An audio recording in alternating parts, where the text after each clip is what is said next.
I love that. I still love it. I still listen to it. And if you haven't really sat down and concentrated on this stuff, maybe you should.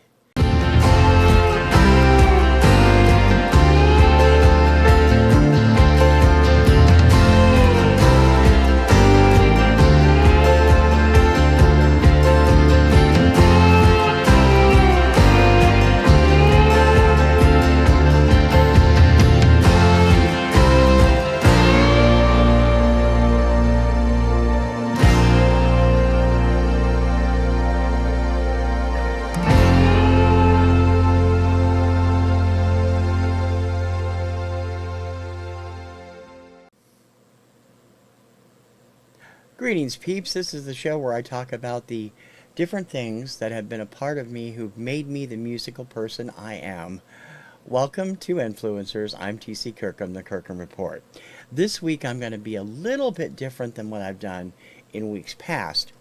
I'm going to talk about a style of music rather than an artist. And it's a style of music I've loved since I was a little child. Probably 2 or 3 when I first started noticing music. It was the kind of music I first started noticing. What comes to mind when I mention the following names to you? Andre Kostelanetz, Percy Faith, Mantovani, 101 Strings, Billy Vaughn, The Living Strings, Frank Chaxfield, Tony Mottola, Ronnie Aldrich, David Rose. It's a format that became popular in the 1950s and stayed popular through the most of the end of the 1970s. And it was known by a variety of names, but mostly it was called beautiful music when it was on the FM dial. And that is what I'm going to talk about today. Now, don't run away and think it's going to be a snore fest, because it's not. There's all different types. There's several different styles of this kind of music, and I love them all. I've loved them all since I was a child. Back when I was a kid, when you listened to the radio, AM is where you found the popular stuff, the top 40, most country, most R&B, and most easy listening, standard type easy listenings with Perry Como, Dionne Warwick, so on and so forth. FM is where you found news, progressive rock, and underground rock, and beautiful music. Throughout most of my childhood, and up until, in fact, until I actually met my wife, I always had music on when I was going to bed. I always had the radio playing as I slept, simply because I felt it helped me to sleep better. I'd still do that, except Kim can't stop listening to the music and wants to start humming, and it drives her crazy. We tried it. She didn't really care for it. And I got used to not having it on. Now we use like a fan or a white noise generator, and that helps us both as well. But music, well, music always, did well for me. And I always, sometimes, especially when I got older in my 20s, I would have pop stations on, or I would have the local dance station on.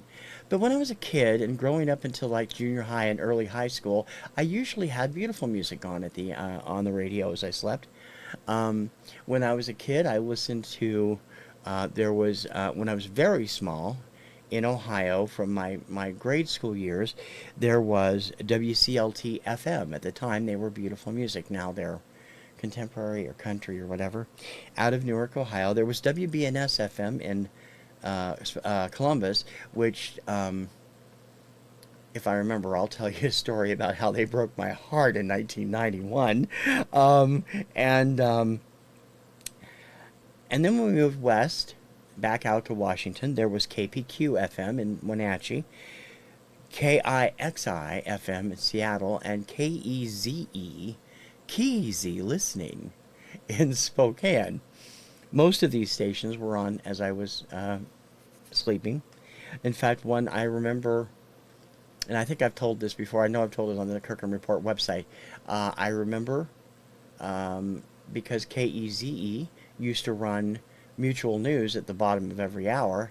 It was in the middle of the night one night, and I just happened to wake up when the news was on and heard the story of Eric Estrada's near fatal motorcycle crash. It was their top story.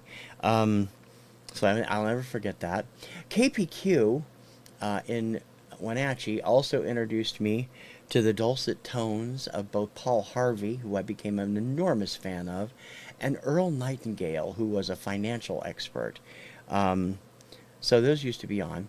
But each station had its own format. Most of them had, music formats that leaned towards strings or horns, and it wasn't uncommon to have popular jazzier artists like Herb Alpert and the Tijuana Brass, or later Herb Alpert solo, and acts like that on there.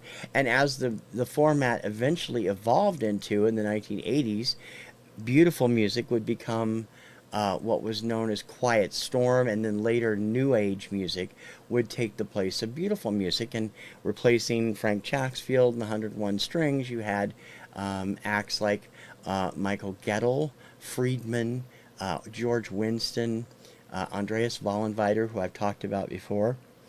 WBNS had been playing new age music in the 1980s until one day I was writing, I don't remember if it was 1990 or 91, and I turned on I was between jobs and I was writing at the time, trying to do some fanzines that I had been working on, and I turned on the radio ready to start work, and I get WBNS FM, the new WBNS, all oldies, all the time, and I could have cried. It was the last station that was like that. Now, I found another one, WHIZ FM in Zanesville, which was a pleasant mix of new age and light vocals, which was unusual at the time, but it did lead me to find Basia and The Telling and a number of other groups that I fell in love with. But going back all the way, there was the official beautiful music that was just generally instrumentals. There was light music, which had a lighter feel. A lot of light music came out of England, and also Enoch Light, no pun intended, was one of the masters of light music, and that eventually evolved into some light pop that they end up calling Sunshine Pop, with acts like the Free Design, and Enoch Light was deeply involved with them as well. There were stations that played some vocals. KPQ was one of those. They played a vocal about every fourth song, and it was always a very light song. In addition to the usual instrumentals, they would play, well, the one that I remember the most, and I'm forgetting, I think it was David Rose and his orchestra doing Holiday for Strings, a song that my wife loathes. She calls it happy homemaker music. She's not wrong. It sounds a lot like the intros from some of the shows that, like the Ann Southern show, or stuff from the late 50s, early 60s, right before I was born, that I used to watch repeats of when I was very small. They would run that, and they would run Andrea Castellanets and Mantovani, such like that. And then every fourth or fifth song, they'd drop in a vocal. Sometimes it was something smooth by Andy Williams or Perry Como. Sometimes it was more contemporary, the Carpenters' This Masquerade, Captain Tennille's Come In From the Rain. And for some reason, KPQ was obsessed with The World is a Circle, which is a song that was on the soundtrack from the 1973 bomb musical Lost Horizon. I love that song to this day because of that, and it makes Kim absolutely crazy because she can't stand it. That was definitely light music. There was lounge music in the 1950s and 60s, which I adore. I love Esquivel. I love Martin Denny. I love Uma Sumac. I think her name is Yuma Sumac. So many great acts. Now, Kim and I differ on this, and I've talked about this on, I don't know if I've mentioned it on my shows, but I have talked about it in chats and stuff. Kim calls all of it Sears music because it's the music you used to hear in department stores and malls and stuff when she was a kid, and she was right. I mean, that's what was playing then. More, in the 1980s, they started playing more of an easy listening vocal type stuff. Barry Manilow, Carpenters, Olivia Newton-John. Our local grocery store actually plays 70s music. Market Basket plays, they occasionally have dropped into the early 80s, but most of it is from the mid 70s, like 74 to 79. And I always get a kick out of that. But anyway, Kim just doesn't like this stuff, and she's always chiding me. Why is it called easy listening when it's so damn hard to listen to?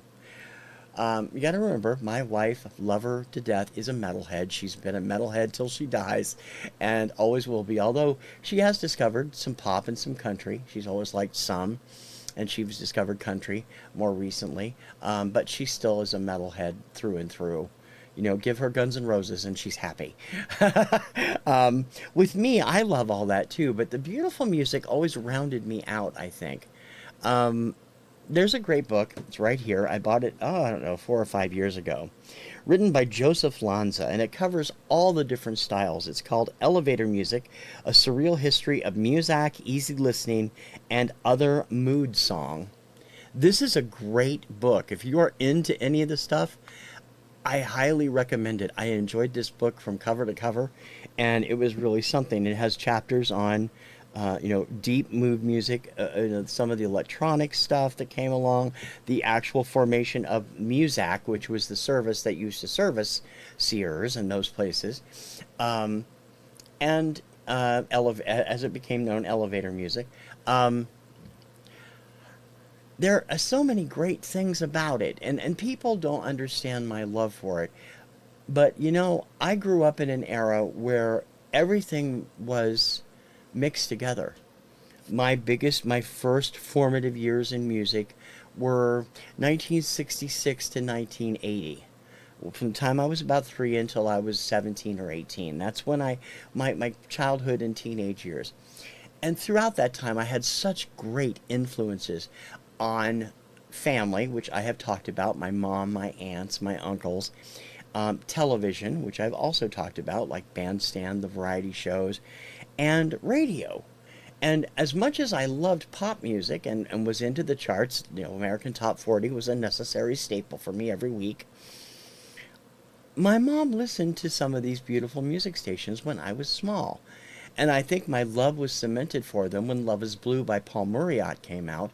Love that. I just picked up Bloomin' Hits a few months ago when I picked it up from an auction from Dawn at Two Hip Chicks. And I've had the single for years, and of course it is the most successful song to ever come out of Eurovision. And it didn't win. It finished in fourth place, the vocal version. But I've loved that song, and I have it by a number of different artists. Another act that I fell in love with as a child, and it remains one of my favorite songs to this day, no matter who does it, is Classical Gas from Mason Williams. Classical Gas was a hit when I was 5, I think. The radio never stopped playing it. I have both the original and his remake with Mannheim Steamroller. I have it by Synergy. I have it by a whole bunch of different acts. I love that song, and I love the performance of it. But technically, it was on beautiful music stations, even though it was a #2 pop hit, he was a regular on the Smothers Brothers show because he was a writer there. I love stuff like that. Um, I recently also purchased from Dawn's a series of 101 Strings albums. Had a couple already, mostly movie and TV themes. But I love that kind of stuff. And as I said, beautiful music, light music, lounge music, space age bachelor pad music, which even gets further out there in some ways. There was a lot of organ music in this mix when I was very small, with acts like Bob Ralston, Sandy, Sandy somebody who used to be a baseball player. It wasn't Sandy Koufax, but he used to be a baseball player, and he had a recording contract and played the organ. And then you had the arrangements that were conducted by people like David McCallum and Jackie Gleason, who didn't really participate in the recording other than conducting it. And Gleason may have arranged it because he said, there's varying tales about how much he was really involved. But when you listen to it, I thoroughly believe Jackie was completely involved. There are so many different styles of this type of music, and it has evolved over the years. As I said, a lot of pop instrumentalists were later added to it because they came out in the 1970s. Acts like George Fishoff, who had a big hit well, no, it wasn't a big hit on the pop chart. It peaked at number 90, I think, on the pop chart, but a song called Georgia Porcupine, which was this bluesy, ragtimey number, hit the top 10 on the easy listening chart that year, and loved that. And I loved pretty much all instrumentals that came out. I was more into the more mainstream ones like Frank Mills, Music Box Dancer, Floyd Kramer, who my mother adored from the time I was a smaller child because of Last Date. I have an album of TV themes by him, which was released and includes Dallas, The Incredible Hulk, Knots Landing, all of those beautifully played by Floyd and his piano. And of course, Liberace. Liberace's recordings were legendary. He never really had a chart hit, but when he did record, and it wasn't very often after the 1960s, they were always top notch. He was a showman extraordinaire, and he was just as a perfectionist in the studio. A wonderful piano player who really brought things to life. And I loved that. I loved the showmanship of that when I saw him, when I would watch him on TV, because my mother adored Liberace also. Um, it has a bad reputation, and it shouldn't have the kind of reputation that it has. And this book will tell you all about it if you want to grab it. I don't get any extra money. I'm not even going to put an Amazon link. I don't even know if it's still in print, but I got it about 5 years ago, and it is really something. When I found it, I grabbed it. Um, it's just a wonderful memory for me, and I still love listening to it. I listen to the Escape channel on Sirius XM all the time, which is their beautiful music channel. It's old school, beautiful music. There's no vocals, it's straight instrumentals. There's several on the internet that I listen to also. There used to be a really good one when Music Match was out there that I listened to all the time. That it's gone away. And Music Choice has an easy listening channel that has a lot of they have a lot of Frank Chatsfield, a lot of Richard Clayderman, who is surprisingly not somebody I really got into, although I like his stuff. Um, in the 1980s, as I grew into my 20s, I kind of evolved my tastes in this area. Now, not only did I still like this music and still listen to it, but I added to it. Dave Grusin became one of my favorite artists. Both Dave and his brother Don, two of the best keyboard players on the planet. And Dave, of course, also scored a number of movies.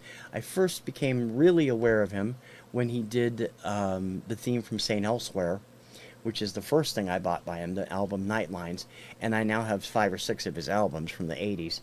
A lot of his jazzy piano instrumentals just knock my socks off. They're awesome. Um, and yes, I did get into Kenny G. Kenny G was fantastic. The minute I heard Songbird, I'd heard him with Kashif the year before. He had a minor hit called Love on the Rise, Kenny G and Kashif, where Kashif was doing the vocals and he was doing the sax.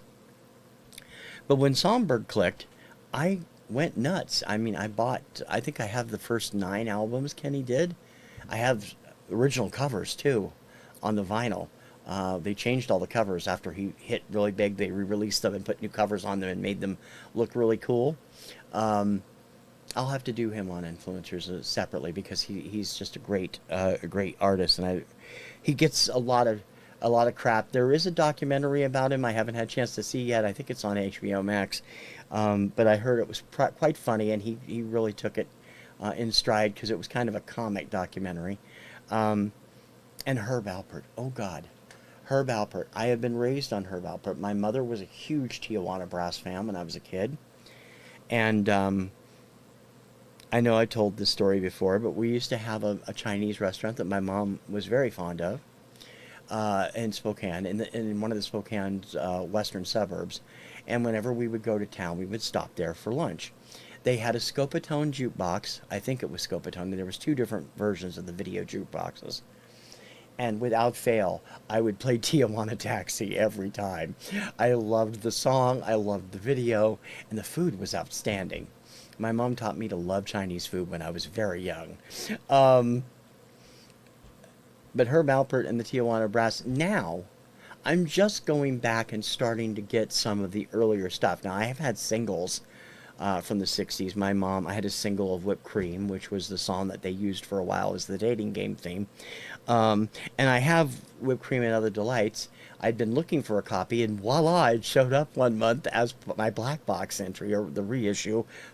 Definitely A plus. But I have most of Herb's 80s albums, starting with 1979's Rise, going through 1988's Diamonds, I think. And I'm not sure what the name of that album is. I have all of those. I love them. I play them constantly. They are digitized. I've downloaded digital versions when I could download them for free a few years ago. One of the services I had. Love Herb's stuff, and still love his stuff. He's still doing new stuff. He did a great album, and I think it was 2017 or 2018. Herb Alpert reimagines the Tijuana Brass. He took the original stuff, did some new trumpets to it, and remixed them. And Taste of Honey was outstanding. Some of the other songs were just mind-blowingly good. And he has his own Herb Alpert Presents label these days, which both he and his wife Lanny Hall record on. Terrific, terrific stuff. I know there's a Herb Alpert box set out there because it came out around the same time as the documentary, which I know I still have to watch. Chris Prophy gave a glowing review of that when it came out, and the box set actually I saw for the first time when Steve at Value Vinyl, I believe, got one as a VCLT present for Christmas a couple years ago when it came out. There's a lot of great stuff there too. Herb was just terrific all the way around. I did start getting into a little bit of jazzier stuff with Herb and Kenny G, but the first jazzier stuff I got into was Spyro Gyra. They first hit. The first thing I remember was Morning Dance from 1979. Love their music. Love the use of either the marimba or the steel drums, something. I don't know what it is. I love that song. And I have quite a few of their other things as well. And that led me to find other acts like the Yellow Jackets and some of them, which I purchased things by here or there. But it all goes back to beautiful music. All of that, even the smooth jazz format, which is basically a jazz version of the beautiful music format when you find it on the radio these days, where it's all or almost all instrumental and 5 or 6 songs and then the announcer running down what was played. You have the same basic idea. And I think that might be why I got into that too. I'm just going through my head and trying to think of any particular artist. I love Vangelis. I don't have a lot of his, but I do have the Chariots of Fire single. I never bought the soundtrack, I don't think. I may have purchased it from Adam last year. I don't remember. If it is, it's in the still to be played box. And I do have John and Vangelis, which is John Anderson with him. And really, really great stuff there. I loved his style. Chariots of Fire was a classic. I wish the movie had been that good. And I just didn't care for the film. But I love that. And I do enjoy a good movie score also, which I also throw into this because many movie scores do have that beautiful music feel. In fact, you'd find score songs on beautiful music channels all the time in the 60s and 70s. As I said, KPQ was kind of obsessed with The World is a Circle from Lost Horizon, but that was vocal most of the time. I lean toward Jerry Goldsmith, who I've adored since Star Trek The Motion Picture. John Williams, who is just John Williams. Let's face it, he's freaking John Williams. I've really gotten to enjoy Michael Giacchino of late. He's one of my favorite score writers. Michael wrote the score for Speed Racer in 2008, and you can laugh all you want to. Speed Racer's in my top 10 films of all time. And his score was part of the reason. It was just phenomenal. There's Michael Brooks' off-kilter and eerily beautiful score from The Perks of Being a Wallflower, which I adore. Henry Jackman, who wrote X-Men First Class and Wreck-It Ralph, and a number of other great stuff. And Thomas Newman, who has become one of the most in-demand. I still have a hard time believing Thomas was Tommy back in the day when he was part of the Innocents, a new wave group from the early 1980s. Now, of course, he's an Oscar-nominated, scorer, a film scorer, and his score for Wall-E is just amazing. Never fails to put a smile on my face. So scores fall into that too. I think the score I played most of all over the last few years is the Howard Shore music from The Lord of the Rings. I mean, when The Lord of the Rings, The Fellowship of the Ring came out, I was working at my current employer, but I was at a different job, and I was working from 10:30 to 7, so I wouldn't get home till 9:30 on public transit. And I had my little CD player with me, and I had my Lord of the Rings soundtrack in there, and I was playing it every night. We already seen the film like 6 times at that point, so I could tell every single scene in the movie by listening to the songs. And I love Howard Shore's music from that. I have not seen the new series on Amazon, which Shore also helped score, and I'm interested in seeing it because I love the music so much. But scores fall into that beautiful music category too. They're on the fringe, and especially if they get out there, if they're a little too far out there, then they don't count. But, Mark Knopfler, his score for Cal, one of the best albums ever. I've talked about that one before. Love Mark Knopfler's Cal. Love Klaus Doldinger and Giorgio Moroder's Neverending Story soundtrack. Klaus is the orchestral and Giorgio the electronic. It's utterly fantastic. So all of that blends in and becomes part of that beautiful music bubble that's part of my life. I love that. I still love it. I still listen to it. And if you haven't really sat down and concentrated on this stuff, maybe you should. Some people laugh about it. It's elevator music. It's Muzak. And yes, there is bad Muzak. We had a tape when I worked for a fast food company in the 1980s that had the worst, most god-awful version of the theme from MASH on it. I hated it. I had to listen to it every morning at 10:30 practically. Hated it because we had a tape that pretty much played over and over again, and sometimes more than once a day. I was so glad when that thing blew up and we were able to get a feed with different music in. The player literally blew up one night. It went, it was funny. I thankfully wasn't there, but I heard all about it. And we got a service the next day or the day after, and it was much better. And you could change the service if you didn't want the beautiful music on. You could change it to the other side and listen to Sunny 95, I think it was, in Columbus, which was the extremely light pop easy listening station, who were best known on Sunday nights for carrying the Dr. Ruth show. Seriously, there's lounge, there's light music, there's space age, there's beautiful music, true beautiful music, there's smooth jazz, scores. They all fit into this category, and they are a big part of my life even now. I love listening to them. I love helping people discover them. And I bet if we talked to some of our friends in the vinyl community, some of the world music that they listen to would probably fall into this. I bet Steve Carlson could pick out a couple of great African acts that play music that would fit into the beautiful music category. I'll bet some of my other friends out there could do the same thing. It is an amazing world of music. It doesn't all have to be the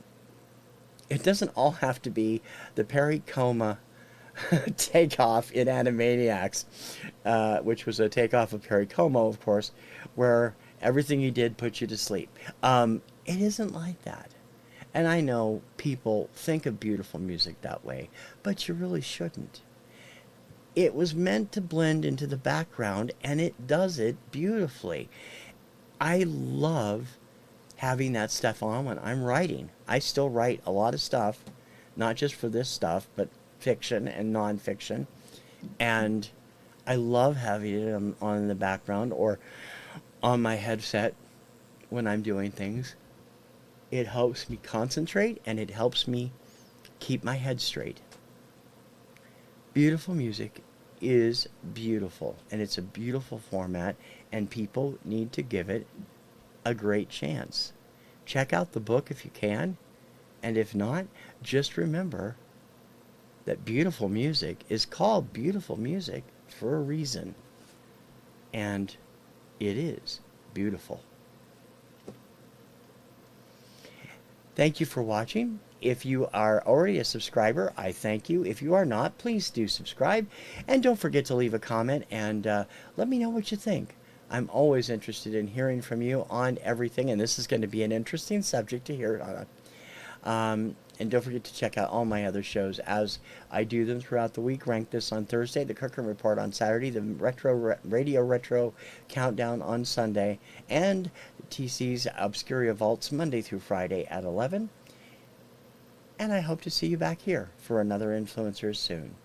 Until then, I'm TC Kirkham, the Kirkham Report for Influencers. Ciao, baby.